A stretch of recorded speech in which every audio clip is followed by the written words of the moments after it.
Hello there. Hi, I'm Sonny Singh, a CAM therapist and coach. It's a great pleasure to have your good company for today. So this is a series of live broadcasts through YouTube, and the series is called Pandemic Conversations. I mean, as a coach and therapist, I talk to many people, and there are lots and lots of issues and concerns that are uppermost in people's minds at the moment, more so than at any other time in their lives. And this has been exacerbated to a large extent by what's happening with the outbreak, with the coronavirus outbreak, and how it's ensued into a pandemic, and then the massive impact it's had on people's lives. And what I want to do really is I want to serve you in a very powerful way. I want to be able to reach out and connect with everybody across the world about exactly what's happening, how it's making you feel, and what we can do about it. So in these particular conversations, we are going to be addressing a particular concern, within a theme or a topic, having a discussion about that. And then what I'd like to do as a coach is I'd like to go through some strategies. And these strategies are widely used within the modalities that I actually operate within, which are mostly around neurolinguistic programming, hypnotherapy, emotional freedom technique, and life coaching as well. Okay, so today's particular theme and topic that I'd like to broadcast is about anxiety. Now, put your hands up, everybody, if you have had some kind of anxiety, particularly throughout this period of lockdown since the pandemic started. And I'll be the first one to put my hand up right in the air like this. Yes, even us coaches can get a state of anxiety as well. Because for me, anxiety really is about a state of feeling very worried, very concerned, very tense about something. And I have to say, it took me a while to register exactly what was going on. I was just going about with my day-to-day life, my business, my projects. I was traveling everywhere. So for me, I heard about this coronavirus, that it was happening in other places. It wasn't really happening in the United Kingdom where I'm based. So I'm just going to get on with things. I'll just be aware of what's happening in the world, but I'm just going to carry on. Okay. And it wasn't until our Prime Minister, Boris Johnson, actually gave his first briefing from Downing Street that that the realization hit me. And then I had this anxiety of, ooh, what's happening here? What's happening here? And how I reacted in terms of my anxiety was my breathing started to change. I started to get some sweaty palms. I started to have a little bit of a shake in my body.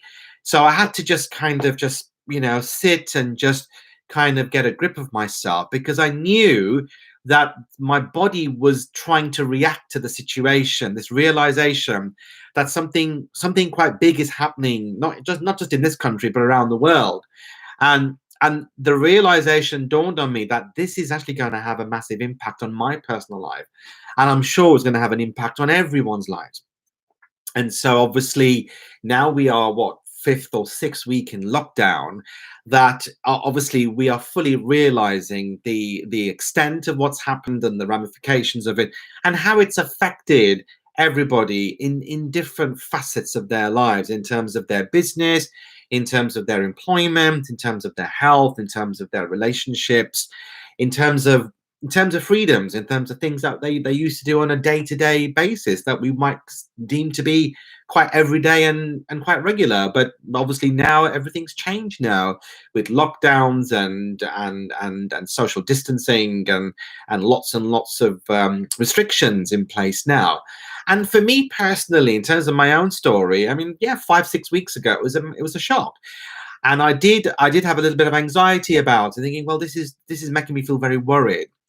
And with anxiety, we can either have a fight response, or a flight response, or maybe a freeze response. And that's the body's natural reaction to the situation that you are perceiving, that is in front of you. And essentially, I think for me there was some freezing that happened. And then I thought, right, okay, I could either go into a shell and just do nothing, or I could try to do something about it.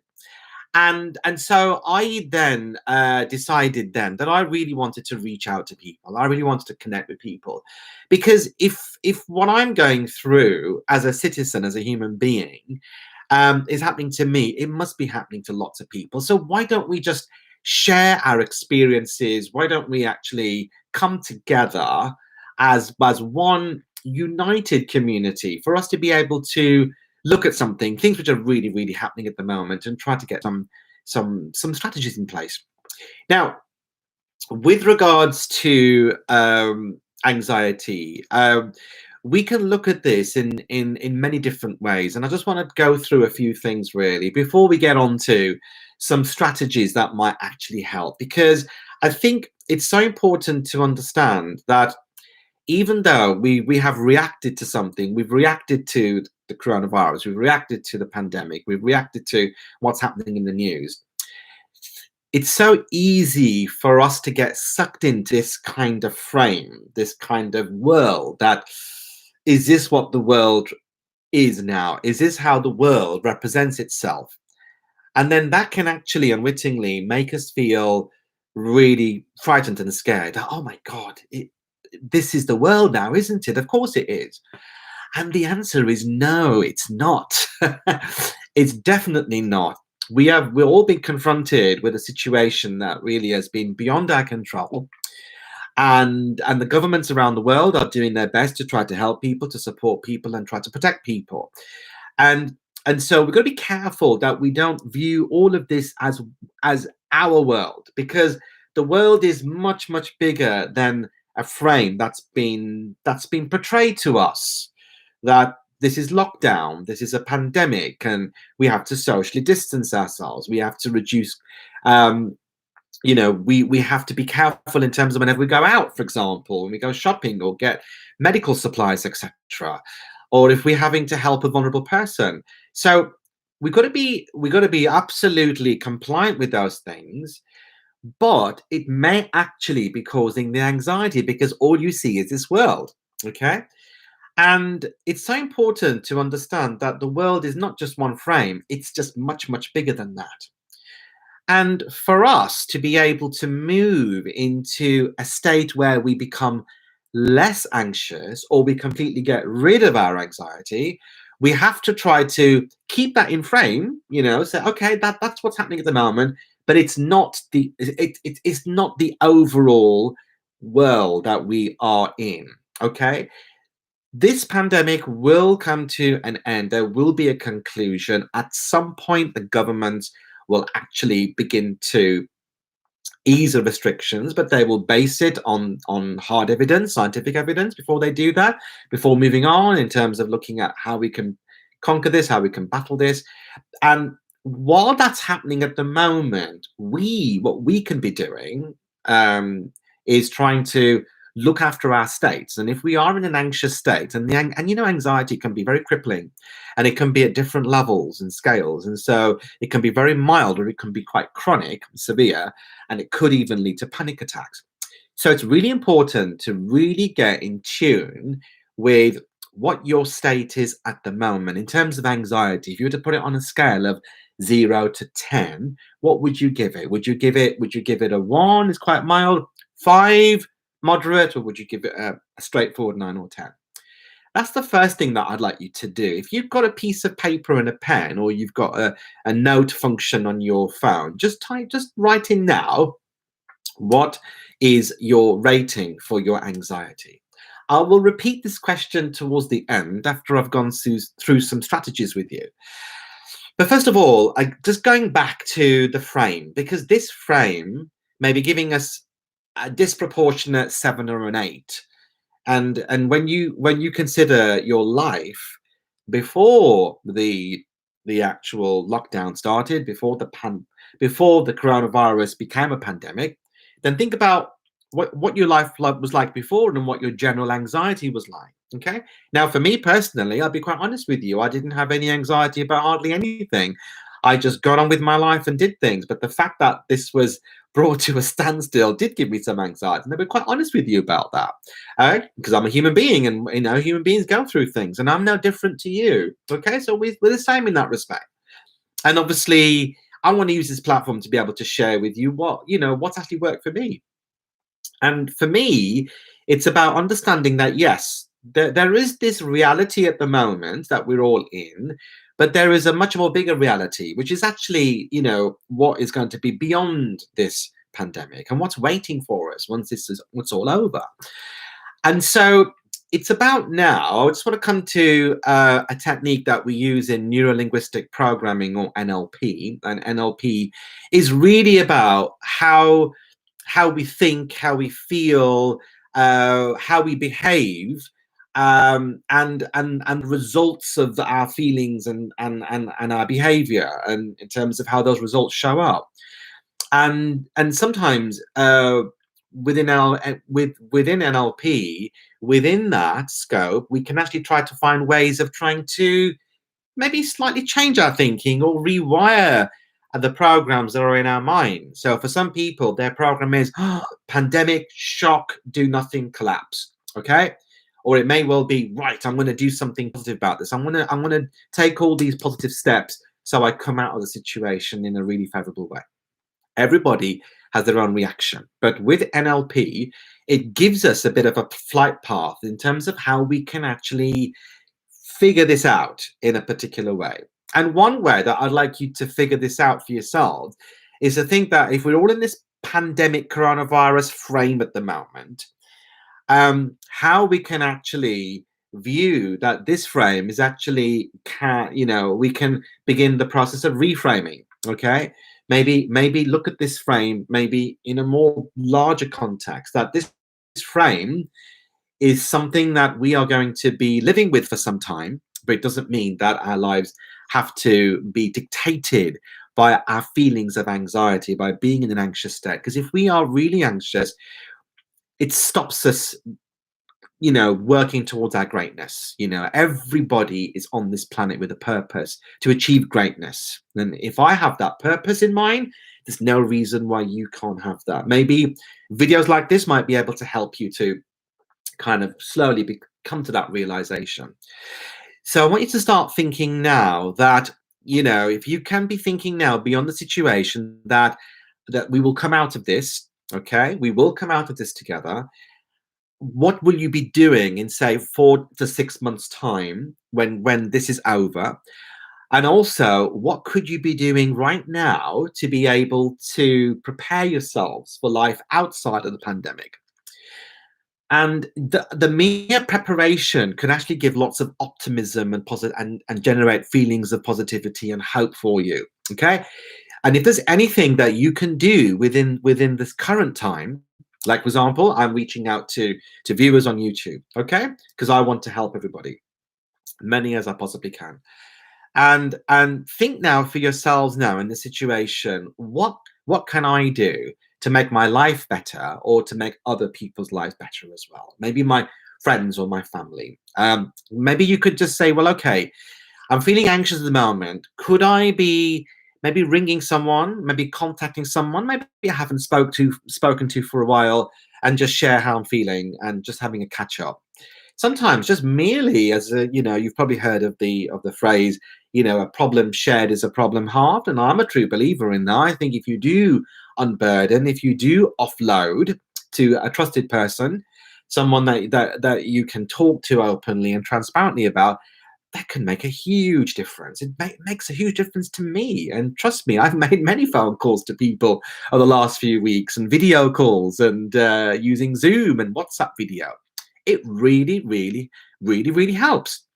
So, and sometimes by talking to someone that we love and we respect, they're our friend, family member, or a colleague, etc., then it can take us out of that frame, the frame which is the pandemic frame. And your friends or your colleagues or your family can remind you of the times that you spent together and the things that are going to be happening in the future, which is the reality, which is the bigger world, which is the world that we were all from before the pandemic started, before the pandemic, put us in this frame. Okay, so start thinking about how you can try to get yourself into a much larger frame of thinking, by thinking, I don't want to be fixed in this frame because there's a much bigger thing. What could I be doing now to alter my state? Now, again, with things like anxiety, we do have to take a holistic approach. It's not just about the mind. It could be to do with maybe bodily things or bodily functions. It could be to do with our health and diet. Is there an opportunity to maybe go for a walk? Could I be a bit more physical? Maybe the anxiety could be possibly down to the fact that maybe I'm not walking it off. I'm not kind of taking in some fresh air. I'm not kind of, breathing in some oxygen to be able to clear my head, to be able to just rationalize my thoughts, have a bit more blue sky thinking rather than having all these dark clouds in my head. Okay, so even something physical like going for a walk, maybe doing a little bit of exercise, a bit of jogging, or doing like a little dance routine in the kitchen. And yes, I've done that. I've put on a video, which I haven't done for a long time.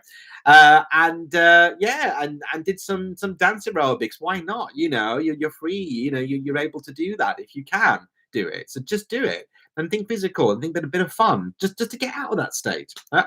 And also, it's really important just to be mindful of diet as well, because if we're in the frame, we're thinking, oh, we're at home, there's more temptation to just have the things that maybe we wouldn't have normally had if we were working, if we were busy outside in the outside world.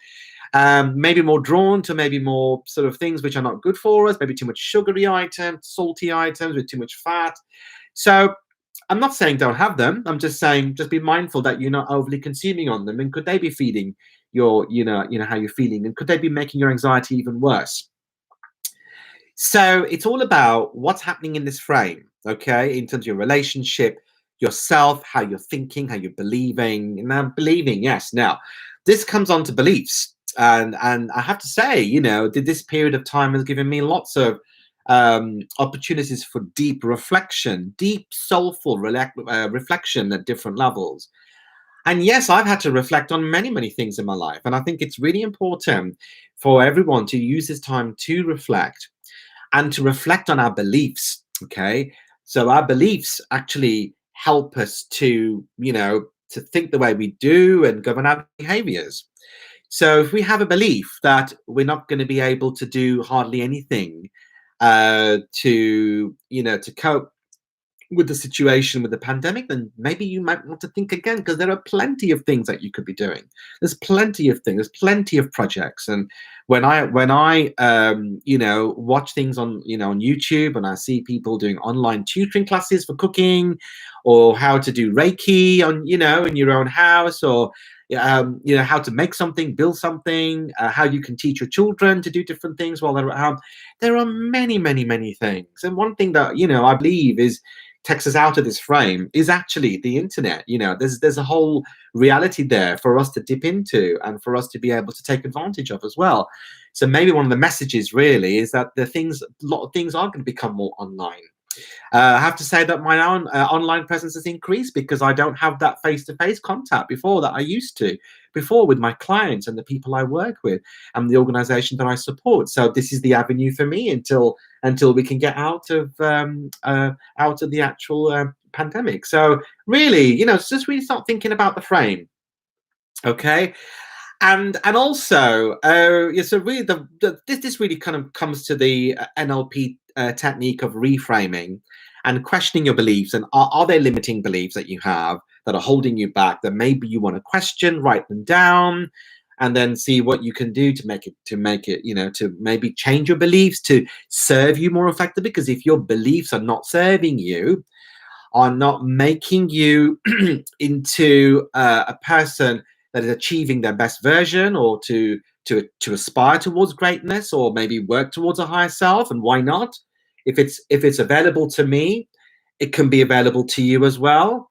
So just start thinking about that. Start thinking about your beliefs. Start thinking about what you can be doing to maybe to question them, evaluate them, reevaluate them, maybe in the process of maybe changing some of them. If they're not serving you, now's the chance to do it. We have time to do this deep reflection and to kind of come out of this frame and to reframe things. Okay. And I will be sharing with you during my live broadcast how things are going to reframe for me. I think everything is in a state of flux at the moment. And I'm quite happy to say that. And we don't know what the future is going to be, but let's start doing some work right now, here and now. Okay. Now, the other NLP technique that I find very useful is anchoring, because when we get into an anxious state, we automatically, whatever has triggered it, maybe it's the pandemic, coronavirus, something's going on for us, maybe to do our job, business, or relationships, or something is going on, then we just get in that anxious state. And then what the anchoring technique actually does is it helps you to kind of revert back to a time that you did not feel anxious. Actually, you were the opposite. You were happy, you were confident, you had a sense of bliss about you. And with the anchoring technique, you just need to find an anchor. Now, it could be that you might just want to clench your your thumb with your first finger. Okay. It may be that you might just want to grab onto your knees. I know you can't see it, but I'm grabbing onto my knees now. Okay. Or you may just want to hold your elbow. Okay. So you may want to have a physical anchor, or you may just want to close your eyes. That could be an anchor. Whatever anchor you choose, allow the anchor to take you back to those positive feelings, how you felt more happier and optimistic. And this is going against the anxiety that you're feeling, okay? Because when we're in this anxious state, sometimes it's very easy to fall within it, to wallow within it. All these ruminating thoughts in our mind that are exacerbating the anxiety. Okay, that's happening, but there's also a choice that can be made, okay? In that moment, a choice can be made for you to anchor yourself towards those positive, more confident, more happier, more blissful times that you had. So choose an anchor that works for you and just go back into it. Hopefully, it'll take the edge of the anxiety, or it may even start to reduce it completely, okay? Or, lower it. So you might be feeling that you were an 8 at the start of this live broadcast, but now you're feeling, oh God, now Sonny has taught me about anchoring. I'm now feeling I'm going down to a 5 or a 4. Fantastic, brilliant. If that's happening during the live transmission, I need to know about it. So please leave it in your comment. Leave it in the comments box at the bottom of this video. Okay, so think about anchoring. Okay, that's really, so we've got reframing and anchoring. Now, the other one is something that I tend to use with clients, particularly when they really want to make some significant changes and they want to make some radical changes. And this technique is called the sub-modality shift. Now, with modalities, we're talking about how we see things, how, for example, how we hear things, our sense of taste or smell or touch. So you may want to call them, I don't know, some people may want to call them like learning styles, or, for me within NLP, we refer to them as different modalities.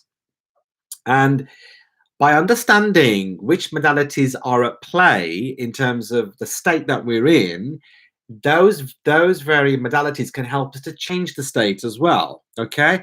And there are sub-modalities within the main one. So, for example, with, say, the kind of the use of language, it may well be to do in terms of speaking, for example, it may well be to do with the actual tone of the voice or the pitch or the content. So you're sort of breaking it down slightly. So if, say, for example, let's do a very quick exercise together, so I can just show this as an illustration, really. So just imagine you are feeling this state of anxiety. Okay, and you may want to close your eyes as you do this. That's absolutely fine.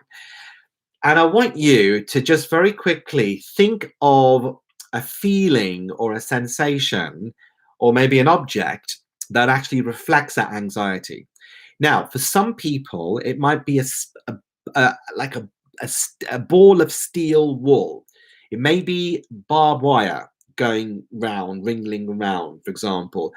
It may well be it may well be a sort of a throbbing feeling, maybe in your leg or in your head. Okay. just think of this, just think of that sensation in in whichever form it is in. Okay. And then what we do then, when you can feel it, or you can taste it, you can taste the air behind it, you can feel the sharp kind of edges to the barbed wire. You can see that it's very dark and black. And what you want to do is you want to get rid of that feeling. You want to get rid of that object, which is where the shift comes into it. And what you need to do, and this is something that happens more, we can probably do in a sort of a coaching situation. But what a coach would do is to work with how that anxiety is representing itself in the current modalities, and then trying to shift it away, try to get rid of that representation or that sensation. So ordinarily, what would happen is, what I would do with my clients is I would take them to an imaginary recording studio. I will get them to visualize a panel, and the panel on the table it could have a dial, or it could have a switch or a lever, and each particular function will actually work towards altering maybe how they're seeing it, how they're hearing it, how they're tasting it, how they're feeling it. And they would operate each of these functions in such a way to then reduce the feeling. And what we would do is we'd take a rating of their anxiety from, say, 0 to 10 at the beginning of the submodality shift technique, and then right at the end, and see if any changes have occurred. Now, I actually have, when I did some training some time back, and one of the other participants did this with me, it really, really, really worked. I didn't expect it to work, but it did reduce my own anxiety about one particular situation that I'd faced in my life. And I didn't realize that the actual, trying to turn a dial, that I am in control of trying to reduce the anxiety by turning that dial in a anti-clockwise fashion, like a 3/4 turn or something, or whatever it was.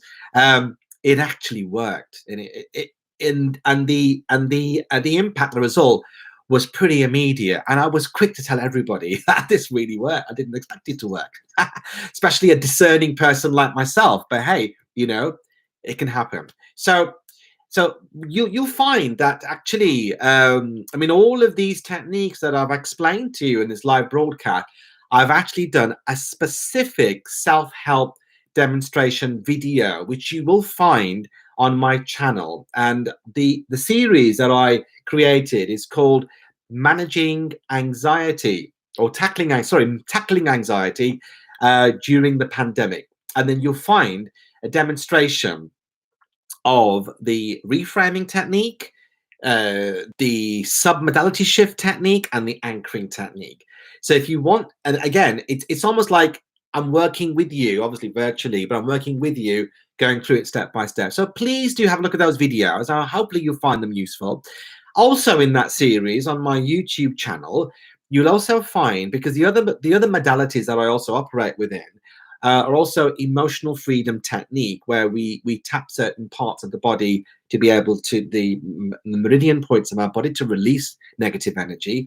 So you'll find that technique quite useful as well. And also hypnotherapy, and also meditation. So you'll find some videos there just to help you along. Okay, so I believe we're now coming towards the end of this live transmission around anxiety. So hopefully in this broadcast, we've gone through what anxiety is, how it can affect us in different ways, and some techniques that could actually help you.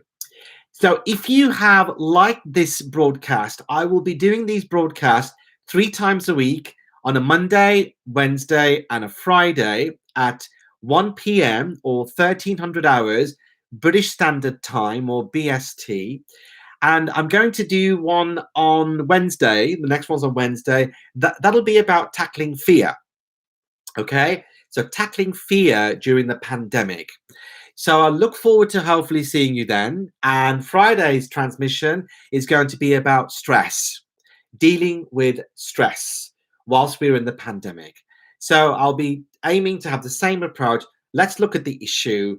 how it's making us feel, particularly within the context of this virus, this pandemic, and then I'd like to share with you some strategies, some techniques, because I'm a hardcore practitioner. I like to get down to detail. I like to really help people to really look at something as a tangible thing, work through it, and hopefully you get results. So I look forward to seeing you then. And please, if you do like these videos, then do subscribe and click the bell icon. You'll be the first to receive notifications of the live transmission, as well as any new videos that I post. And if you would like me to work with you on a personal one-to-one basis, you'll find that there is a link in the description box below. So please do look at that. I also have a number of free resources that are available on my website, www.life-genius.com. So please do check them out, and I will be putting on more resources on there. You'll also find that this video will also be broadcast as a podcast as well. So you'll find this video in my podcast section, and it will also go up on Apple Podcasts as well. So in the meantime, thank you very much for watching, and have a really, really good day. Take care.